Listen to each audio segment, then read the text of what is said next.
Velkommen til programmet Møder fra Mariager. Hver sommer afholdes Sommercamp, en sommerlejr, hvor over 4.000 samles i byen Mariager til camping, hygge, fest og gudstjenester. I dette program er du med på en af gudstjenesterne fra Sommercamp. When I go out to speak, I never know what to expect. Og når jeg tager ud et sted, så ved jeg aldrig, hvad jeg kan forvente. I don't know if there is 100 Jeg ved ikke, om der er 100 mennesker or 1,000. eller 1000. I go from here to Honduras, Jeg rejser herfra til and they're Honduras, expecting about 70,000 people in the stadium. og der forventer de omkring 70.000 mennesker på et stadion. But you know, that's not what's important to me. Men det er ikke det, der betyder noget for mig. When I get on the plane, I pray this prayer. Når jeg går ombord på flyet, så beder jeg den her bøn. Lord, I don't know how many will be there, Herre, jeg ved ikke, hvor mange der vil være der, but I have one request. men jeg har én bøn.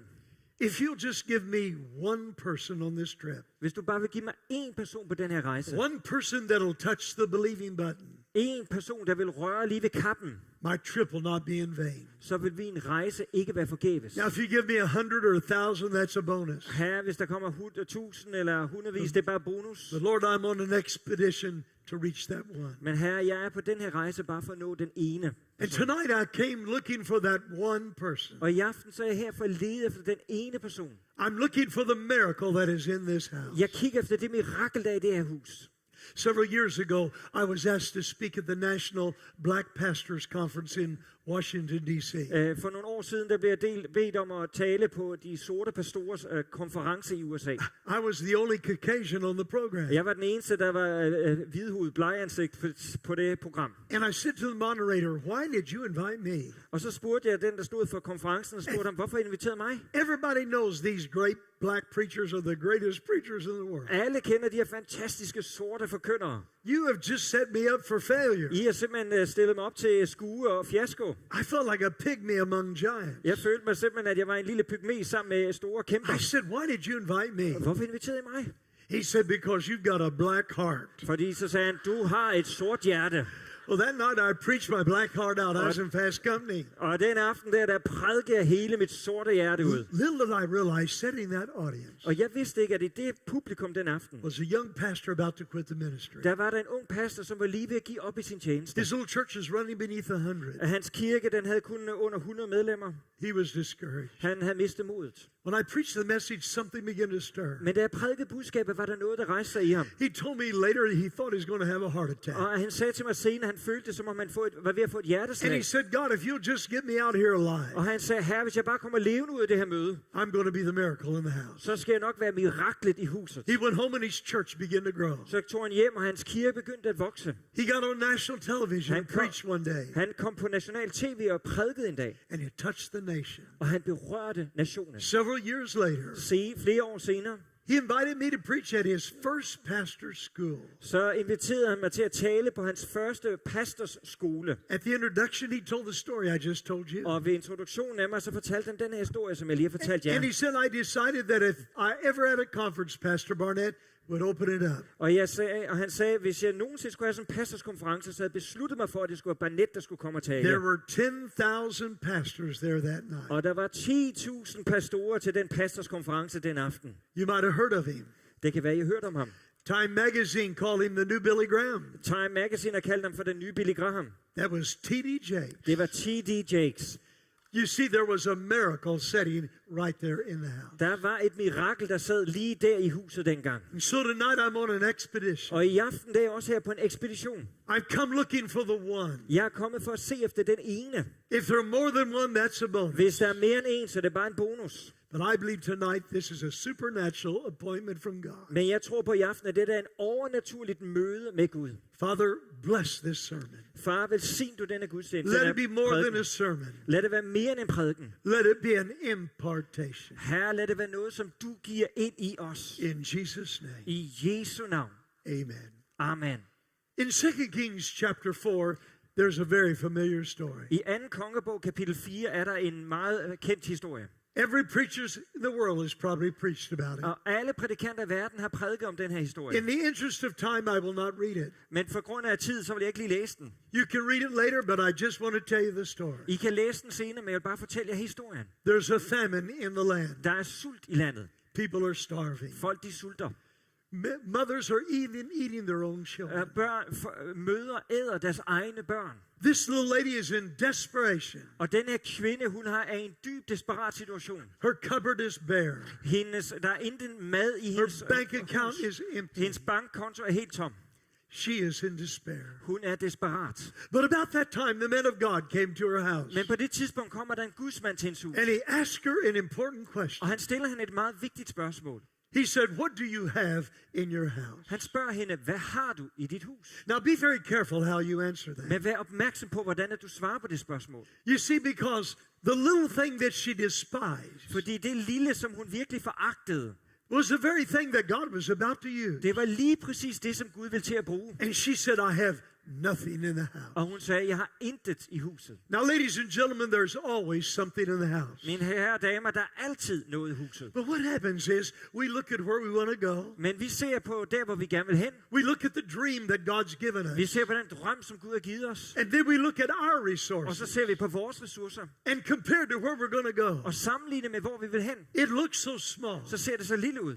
that we say there's nothing in the house. Så vi siger, der er intet i huset. But let me remind you Men lad mig minde jer om, that the mighty oak tree began with a little acorn. et kæmpe egetræ, det startede bare med et lille The mighty avalanche began with a snowball. en meget stor lavine, det starter med en lille snebold. The mighty Christ Den store Kristus. began as a baby in a manger. Han begyndte som en lille baby i When krybben. God gets ready to do something great, Når Gud begynder at gøre klar til at gøre noget stort, he starts with a little that is in the house. så starter han med det lille, som er i huset. She said, I've got Og nothing. hun sagde, jeg har ingenting. But then she kind of caught herself Men så tog hun sig selv i det, and said, except. og sagde, undtagen. She was saved by the word except. Hun blev lige reddet af dette ord, undtagen. I've just got a little bit of oil. Jeg har en lille smule olie.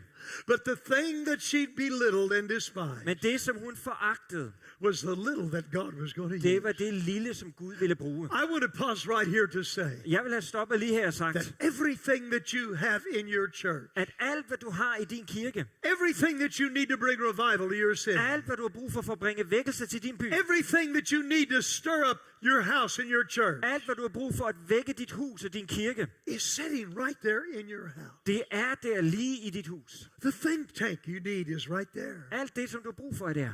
The talent that you need is there. De talenter, der er brug for, er der. The seed for the money is right there.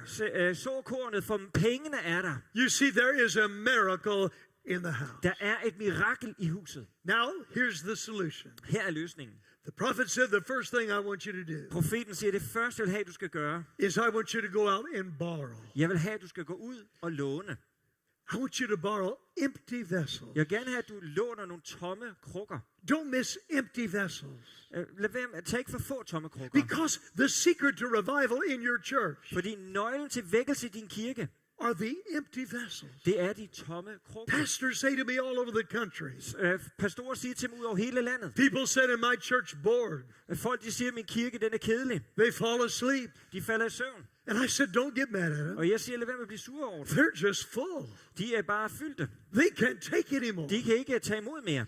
We need empty vessels in the church. Vi har brug for tomme krukker, Do tomme you see, as redskaber i kirken. Pentecostals, we are good at getting the power to us, Som pinsefolk, så er vi gode til at få kraften til os. but we are poor at getting it through us. Men vi er ikke særlig gode til at få kraften igennem os. See, the key to revival Nøglen til vækkelse, is get the empty vessels in the house. det er at få de tomme krukker ind i huset. Every Sunday night at our church, Hver eneste søndag aften i vores kirke, we have buses that get ready at 4 o'clock in the afternoon. der har vi busser, der er klar kl. 4 om eftermiddagen. And we fill them with about 30 people in them. Og vi fylder den med måske en tredje folk ind i den. And we send them out all over town. Og så sender vi dem ud over hele byen. They have a flyer to hand out. Og så har de sådan en flyer, som de deler ud. They find people on the street. De finder folk på gaden. They give them the flyer. De giver den flyeren. And so we want you to go to church with Og us. så siger de, hey, vil du ikke med i kirke med os? Something wonderful is taking place. Der sker noget vidunderligt. We'll be back to pick you up in an hour. Vi vil hente dig igen her om en time. And every Sunday night, Og hver eneste søndag aften, hundreds of unsaved people så kommer der hundredvis af Pour mennesker, der ikke kender Jesus. pour into the church. De kommer ind i I kirken. can't remember a Sunday in our church Jeg kan ikke huske en søndag i vores that we kirke, didn't have at least 300 people accept Christ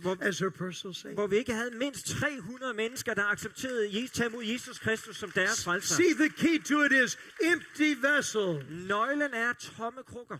He said, don't you get a few. Han sagde, lad være med at få for få af dem. Do you know what he was doing? Ved du, hvad det var, han gjorde? He was working through positive expectation. Han arbejdede gennem en positiv forventning. And God always works through positive expectation. Og Gud arbejder altid gennem positiv forventning. I remember when I first went to my church in Phoenix, Arizona. Jeg kan huske, da jeg først tog til min kirke i Phoenix, Arizona. We had about 200 people. Der var omkring 200 mennesker. But the first Sunday I was there, Men den første søndag, hvor jeg var der, there were 667 people. så var der 667 mennesker. Revival broke out. Der var vækkelse. 3 weeks later, we were running over 1,000. 3 uger senere var vi over 1000. And the deacons called a meeting. Og ældstebrødrene sammenkaldte et møde. They said, Pastor, we've got to build a bigger building. Og de sagde, pastor, vi er nødt til at få en større So we bygning. discussed what size to build it. Så vi diskuterede, hvor stor bygningen skulle være. The deacons wanted to build it to seat 10,000 people. Og ældstebrødrene ville gerne have, at der skulle kunne være 10.000 mennesker i bygningen. But God's men of faith and power. Men Gud, han havde talt. I wanted to build it to seat 3,000 people. Jeg ville bygge en med kun plads til 3.000 I mennesker. knew I had to raise the money for the dumb thing. Amen. Fordi jeg vidste, at der var mange penge, der skulle til, og det var mig, der skulle rejse dem. So we got in this debate. Så vi begyndte at debattere lidt frem og tilbage. It got kind of heated. Og det blev sådan lidt ophedet debat. So I said, let's table it and pray and come back a month later. Og jeg sagde, lad os lige lægge det ned, og så bede over det, og vende tilbage om en måneds tid. In the meantime, one day I took one of the deacons home with me for lunch. Og i mellemtiden, så tog en af ældstebrødrene hjem til mig til en frokost. The television was there. Fjernsynet var der. And Pat Robertson, the TV evangelist, was on. Og Pat Robertson, som er en tv-evangelist, prædikant, han var på. And he said, what God is doing is so great. Og han sagde, det som Gud gør, det er så overvældende stort. And when the revival hits this nation, Og når den vækkelse, at mennesker møder Jesus, rammer we're not nationen, going to have churches big enough to hold the crowd. så vil vi ikke have kirker, der er store nok til at kunne rumme alle disse He mennesker. said, you preachers are building your church too small. Og så sagde han, I prædikanter, I bygger jeres kirker alt for små. And then he took his old bony finger Og så tog han sin gamle kårede finger, and got that prophet look in his og eye. så fik han det der profetansigt And he said, udtryk. I'm speaking to one pastor particularly. Og han sagde, jeg taler nu lige specielt til You en pastor. are building your church too small. Du bygger din kirke for lille. And the deacon said, that's you, that's you. Og så sagde min ældste, det er dig, det er dig. So we compromised and built it to seat 6,500. Så vi lavede et kompromis, og så byggede vi den til 6.500 mennesker. God works through positive expectation. Gud, han virker gennem en positiv forventning. Are you expecting something good from God? Forventer du noget godt fra Gud? Are you expecting miracles? Forventer du mirakler? Are you expecting to reach your city for God? Forventer du at nå din by for Gud? God, give us big expectation. Gud giver os stor forventning.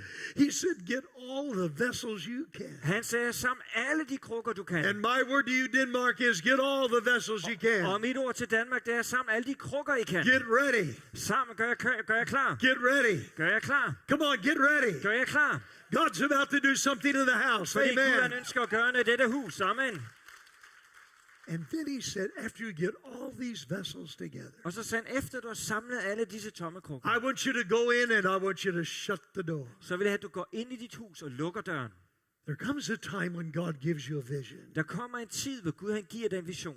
Sometimes you have to go in and shut the door. Og nogle gange er du nødt til at gå ind og lukke døren. You have to shut out all those doubt peddlers, Du er nødt til at lukke alle dem, der bringer tvivl i dit sind those udenfor. naysayers, Alle dem, der siger nej. those people who say, we've never done it that way before. Dem, der siger, vi aldrig gjort det på den her måde før. You have to shut out the people who said, we can't afford it. Du må lukke de folk ud, der siger, vi har ikke råd til det. Sometimes you have to shut out even relatives. Nogle gange er du ovenikøbet nødt til at lukke slægtninge udenfor. You have to shut the door. Du må lukke døren. And then when you shut out the doubt peddler Og når du så ligesom har lukket alle tvivlerne udenfor, and you move into that faith realm, og du bevæger dig ind i den trosatmosfære, the next thing he said, I want you to do det næste, han siger, som jeg vil ønske, du skal gøre, is I want you to pour. det er, at han siger, begynd at hælde. Let me tell you, folks, nothing happens until you start pouring. Ved du hvad, der sker ingenting, indtil du begynder at hælde. Nothing happens till you take that leap of faith. Ingenting sker, indtil du tager det der troskridt. Someone said, Pastor Barnett, Nogen siger, Pastor Barnett, did you have the money when you started the projects you started? havde du pengene, dengang du startede de projekter, du startede? I've never had the money to start a project. Jeg har aldrig haft penge til at starte et projekt. But I did the project and the money followed. Men jeg får projektet, og så kommer pengene. You see, money follows ministry. Pengene, de følger tjenesten. And you have to start pouring. Og du er nødt til at begynde at hælde. Well, I went to the Dream Center in LA. Og jeg tog til det her Dream Center i Los It Angeles. started when I was about an 18-year-old evangelist. Det startede allerede, da jeg var 18 år gammel som evangelist. I drove down LA and I saw the famous Angelus Temple. Og jeg kørte ned gennem LA, og der så jeg en meget kendt kirkebygning. Built by Amy McPherson Og den var bygget af en prædikant, der hed Amy in the McPherson 1920s. i 1920'erne. It was a magnificent building. Det var en fantastisk kirkebygning. Even to this day, it's a historical site. Selv i dag, så er det en historisk bygning. God spoke to me Og Gud talte til mig and said, someday you're going to be the pastor of that church. og sagde til mig, en dag så skal du være pastor i den kirke. And I said, God, Og jeg sagde, Gud, you really missed God on that one. Gud Amen. der tog du godt nok fejl. I'm Assemblies of God. Jeg tilhører ligesom And pinsebevægelsen, they are four square. og de er en anden kirkesamfund. And we have no dealings one with another. Og vi har ikke rigtig noget med hinanden at gøre, også kirkesamfund imellem. Isn't that pitiful? Come on, say a good Er det amen. ikke ynkeligt? Sig amen. And I kept that vision in my heart. Men jeg beholdt visionen i mit hjerte. Now let me talk to people who have vision here tonight. Lad mig tale til folk, der har vision her i aften. I know there are people in this building that you've got a dream. Jeg ved, der er folk her i bygningen, som du må drømme. But the dream is so big Men drømmen er så stor, that you don't even tell anybody. at du ikke fortæller det til nogen. Because you're afraid that they'll laugh at you. Fordi du er bange for, at de vil le af dig. These people would be willing to give all their money to this dream. De her mennesker, de vil være klar til at give alle pengene til den her drøm. You'd be willing to give all your time to this dream. Og du må være villig til at give al din tid til den her drøm. And you would be even willing to die for this Og du dream. må være villig til at dø for den her drøm. If you were sure Hvis du er sikker, that the dream was God's dream. at drømmen er Guds drøm. But the theory is that what if I gave all and it was my dream instead of God's? Men frygten er jo, at tænk nu, hvis jeg gav alt, og så finde ud af, at det var ikke Guds drøm, men min. Let me give you three ways that will help you decide whether it's your dream or God's Lad dream. mig give dig 3 måder at finde ud på, om det er Guds drøm eller din drøm. Number one, For det første, if the dream is bigger than you, hvis drømmen er større end dig, if it's so big that everybody knows, at hvis den er så stor, så alle ved, that if it comes to pass, it had to be God. at hvis det virkelig sker, så må det være Gud, der stod bag. Because you're not hot enough to pull it off. Amen. Fordi du havde absolut ikke modet og evnen til at kunne gøre det. If the dream is so big Hvis drømmen er så stor, that God gets the glory. at Gud får æren. It's amazing to me that everybody can dream big except the church. Det er så enestående, at alle kan tænke stort, undtagen kirken. Ted Turner has a dream of putting CNN around the world. Ted Turner, han havde en drøm om, at CNN skulle blive en global tv-station. People say that's okay, that's television. Og folk sagde, ja, det er jo bare tv. Steven Spielberg can make a movie Steven Spielberg kan lave en film and spend $200 million on it. og bruge $200 millioner på den. Las Vegas recently finished a casino that cost $2 billion. Og Las Vegas har lige bygget et casino, der koster $2 milliarder. That's okay, that's Las Vegas. Ja, det er okay, det er jo Las Vegas. Recently, Yankee Stadium built a stadium that cost $1 billion.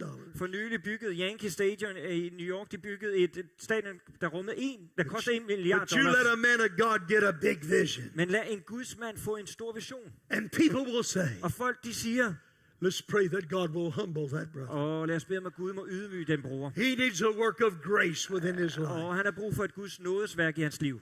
But the pastor and the people that are going to reach the entrepreneurs, Men pastoren, der skal nå Gud, der vil nå entreprenøren. the pastor that will reach the Ted Turners and all of these high rollers, Og pastoren, der kan nå entreprenøren og Ted Turner, og alle de her dygtige folk. will have to have a vision bigger than them. Den pastor, der skal nå de her folk, han har en vision, der er større end deres vision. Is your vision bigger than you? Er din vision større end dig? The Bible said there's nothing impossible with God. Bibelen siger, der er intet umuligt for Gud. He's able to do exceedingly abundantly Han kan gøre langt ud over, hvad vi drømmer above eller all that forstår. you can ask or even think or dream. Langt ud over, hvad vi beder eller drømmer om. Is your dream bigger than you? Er din drøm større end dig? The second way you can be sure if your dream is God's dream For det andet, den anden ting, du kan vide, om det er Guds eller din drøm, is if you can't let it go. det er, hvis du ikke kan give slip på den. You see, dreams are elusive. Drømme, det er noget, der kommer og går. So you have to hold tenaciously to them. Så du er nødt til virkelig at skulle holde fast i det, for at de ikke skal slippe væk fra But dig. there comes that glorious transition Men så kommer der den der fantastiske overgang. that you let go of the dream, Den der forvandling, hvor du lader slippe drømmen. but the dream won't let go of you. Men drømmen giver ikke slip på dig. You now are a prisoner of hope. Nu er du en håbets fange. You're a prisoner of great expectation. Du er en fange af store forventninger. The dream now has a hold of you. Drømmen har nu fat i dig. You try to quit, but you can't. Du prøver at give slip på det, men du kan ikke. You try to let it go, you can't let it Du go. prøver at gå væk fra det, men det kan du ikke. You're a prisoner of great expectation. Du er en fange af store forventninger. But you know, most people can't keep a dream very long. Men de fleste mennesker kan ikke holde fast i en drøm særlig længe. We are told Vi får at vide, that if you keep a dream for 5 years, at hvis du holder fat i en drøm i 5 år, the dream will come to pass. så vil den drøm blive virkeliggjort. But I don't know many people that can keep a dream for 5 years. Men jeg kender ikke mange mennesker, der kan holde fast i en drøm i 5 år. Discouragement comes. Fordi der kommer modløshed. You want to quit. Du ønsker at give op. The murmurs come along. Alle klagen kommer. And we let go of the dream. Og så giver vi slip på drømmen. Now I want to impart something to you for the next few minutes. Nu vil jeg gerne have lov til at give noget til dig de næste par minutter. Do you know how long I had the dream for that dream center you saw a while ago? Ved du, hvor lang tid jeg havde drømmen for denne Dream Center, som vi så på videoen lige før? I had the dream for over 40 years Jeg havde denne drøm i mere end 40 år, before it came to pass. før det blev til virkelighed. From that day I drove by, I told you Angeles Temple and looked at it. Fra den dag, hvor jeg kørte igennem Los Angeles og så på det, I knew that God had called me to LA. jeg vidste, at Gud havde kaldt mig til Los You Angeles. see, what scares us is a delay. Det, som skræmmer os, det er det, der er et tidsmæssig We forskydelse. think that a delay is a denial. Vi tror, at det er en forsinkelse, det er en afvisning. But the Bible said, though the vision tarries, Men Bibelen siger, at selvom visionen trækker ud, it will come to pass if we faint not. så vil den komme til at blive virkeliggjort, hvis vi ikke giver op. But there could have been great things done for God Der kan være blevet gjort mange store ting for Gud, if you hadn't given up too soon. hvis vi ikke er givet op for hurtigt. Over 40 years I had that dream. I over 40 år havde jeg den drøm. One day, Og en dag, I had an appointment with the district officials of Southern California of our denomination. så havde jeg et møde med en af lederne for pinsebevægelsen i Kalifornien. They walked in my office De kom ind på mit kontor, and said, Pastor Barnett, we're going to ask you a question. og de sagde, Pastor Barnett vil stille dig et spørgsmål. We're embarrassed to even ask you. Vi er lidt pinlige over at faktisk skulle spørge dig om det her. We've seen your beautiful facilities on these 75 acres. Vi har set dine fantastisk flotte bygninger her i Phoenix. But we believe that God has called you to leave this church and come to LA. Men vi tror, Gud han har kaldt dig til at forlade den her kirke og komme til Los Angeles. We have nothing to offer you Vi har there. intet at tilbyde dig. We have no money. Vi har ingen penge. We have no building. Vi har ikke nogen bygning. We just got a great opportunity. Vi har bare en stor mulighed. How many of you hate those great opportunities? Hvor mange af jer hader de der store muligheder? But I got to tell you, something leaped inside of me. Men der var et eller andet, der rejste sig ind i mig. I knew I couldn't leave my church there, Jeg vidste, at jeg ikke bare kunne forlade min kirke der. but I knew this was the moment. Men jeg vidste også, at det var øjeblikket. They said, just pray about it. De sagde, bed over det. And I prayed about it for 5 years. Og så bad jeg over det i 5 år. At the end of the 5th year, I said, Og efter de 5 år, så sagde jeg, I'll be glad to come, jeg vil gerne komme. but I'm not going to leave my church in Phoenix. Men jeg kan ikke efterlade min kirke i Phoenix. I'll get someone to pastor with me and I'll oversee the church. Jeg vil få nogen til at være pastor ved siden af mig, og så vil jeg ligesom være overleder for They said, kirken. wonderful. Og de sagde, dejligt. I began to look for someone to help me. Og så begyndte jeg at kigge efter nogen, der kunne hjælpe I mig. knew all the great evangelists and the pastors. Jeg kender alle de store evangelister og pastorer. And I cast the dream of what I wanted to do. Men da jeg smed ligesom såede den her drøm ud med, hvad jeg They ønsker at got all gøre, excited. They wanted to be a part of så it. blev de alle sammen begejstrede og ønskede at være en del af det. So I said, come over and see it. Og så sagde jeg, kom her og se det. And when they saw it, Og da de så det, they got very spiritual on me så blev de virkelig meget åndelige overfor and mig. said, I don't believe the Lord is calling me to Og this area. jeg tror ikke, at Herren kalder mig lige til det her, sagde de til I mig. searched and couldn't find anybody. Jeg ledte, men kunne ikke finde et eneste. One day, one of my deacons said, Men en af dagene, så sagde en af mine ældste, Pastor, you're so foolish. pastor sagde, det er så tåbeligt af He dig. said, the miracle's right there in your Og han house. sagde, miraklet er jo lige her i dit hus. That's what you mean. Og jeg spurgte ham, hvad mener du? He said, your son. Han sagde, din søn. I said, he's only 19 years old. Og jeg sagde, han er kun 19 år gammel. He's too young. Han er alt for ung. He said, I'm surprised you said that. Og så jeg er overrasket over, at du siger det. I've heard you preach, do not despise a man's youth. Fordi jeg har hørt dig prædike, at man ikke skal foragte dem, der er unge. I just hate it when they use my preaching against Og me. jeg Amen. hader, når de bruger mine prædikener imod mig. Another man came to me, same thing, same confirmation. Og så kom der en anden mand og sagde det samme til mig. Det var den samme bekræftelse. I said, Matthew, would you like to go pastor with me in LA. Og så spurgte jeg min søn, så Matthew, vil du tage afsted til Los Angeles sammen med mig og starte med Very humbly he said, I'll drive your car. Og han sagde meget ydmygt, jeg skal nok køre bilen. I'll work with the youth. Jeg vil arbejde med de unge. Anything you want me to do, Dad, I'll do. Hvad du end ønsker, jeg skal gøre, far, det skal jeg nok gøre. He was too much of a man of integrity to tell me at that time. Og han havde alt for meget integritet på det tidspunkt til at sige til mig. But later he told me that when he was 16 years old. Men senere fortalte han mig, at han var 16 år gammel. In front of our church after a great service.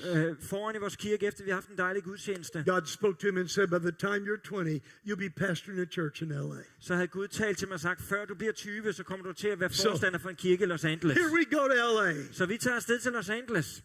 And 19-year-old boy that wore white shirt and a black tie. Og en 19-årig dreng, der havde hvid skjorte og sort slips. And he'd knock on the door and someone would come to the door. Og han bankede på døren, og der var nogen, der kom til døren. The first thing they'd say, are you a Mormon? Og det første, de spurgte mig om, det var, er du mormon? And here I was, an old guy with no rhythm, couldn't jump, amen. Og her var jeg en gammel mand.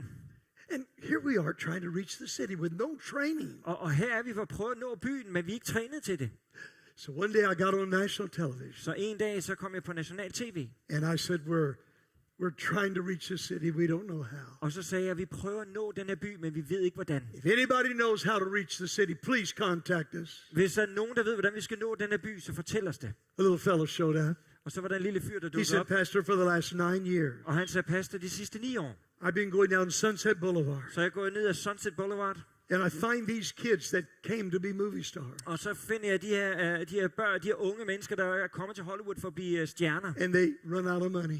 Og de har ikke længere nogen penge. And now they're sleeping in burnt-out houses. Og nu bor de i forladte huse. In trash bins. Og de sover i, holder til ved skraldespandene. Under bridges. Under broerne. And I try to reach them for God. Og jeg prøver at nå dem for Gud. And they get saved. Og nogle af dem kommer til tro på Jesus. But I have no place to take them. Men jeg har ingen steder, hvor jeg kan tage dem hen. So I put them in my garage. Så jeg har indkvarteret dem i min garage. And it's filled with these kids. Og det er fyldt med de her unge mennesker. And my wife is about to leave me over. Og min kone, hun er ved at forlade mig, fordi hun kan slet ikke holde til alt det her. I said, silver and gold have I none. Og jeg sagde til dem, sølv og guld, det har jeg ikke. But I got 15 floors, amen. Men jeg har 15 etager. And I'll give you a floor. Og så vil jeg give dig en af de her etager. And he started reaching those little kids. Og så begyndte han at række ud til de unge mennesker. And he started bringing them to the Dream Center. Og han tog dem hen til dette Dream Center. Dirty, filthy young people. De var beskidte, de var But unge their mennesker. lives began to change. Men deres liv begyndte at blive forvandlet. They became witnesses for Christ. De blev vidner for Kristus. They went out in the streets. De tog ud i gaderne.